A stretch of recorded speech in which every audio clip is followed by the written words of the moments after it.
Sahih al-Bukhari 2494. Narrated Urwa bin Zubair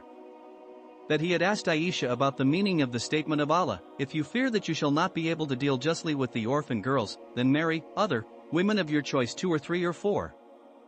4.3, she said, "O my nephew,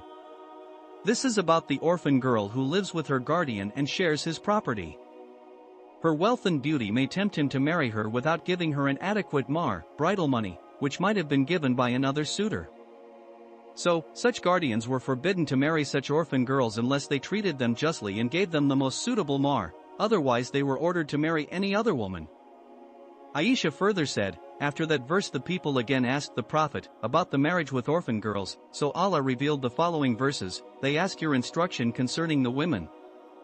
Say, Allah instructs you about them and about what is recited unto you in the book, concerning the orphan girls to whom you give not the prescribed portions and yet whom you desire to marry."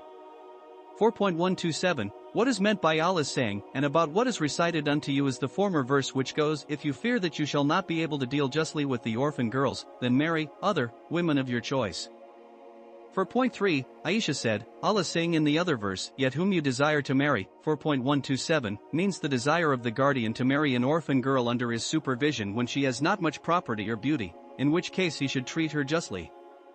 The guardians were forbidden to marry their orphan girls possessing property and beauty without being just to them, as they generally refrain from marrying them, when they are neither beautiful nor wealthy. Sahih al-Bukhari 2496.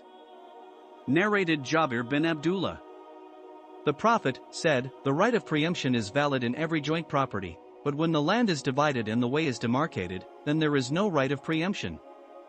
In this hadith we have learnt that our beloved mother Aisha had explained the verses of Quran when she was asked to do so, and it clearly shows us that we should not marry an orphan girl who is under our own care unless we are being just to her. By that it means that if and only if we are going to give her the mahr, anything mostly in amount as she desires, then and only then we can marry her, otherwise we should refrain from doing so as we are her guardian, and if she has some wealth we shouldn't use it as means to manipulate her or make any condition that will make us use her property, if there is some, willfully, since the property that she owns is hers and hers alone and we cannot use it unless it is with her permission. So heed the words of Quran where it says, "Be just to the orphans," then be it as it may, and let's try our best not to do anything which may cause us to face the hellfire in the end.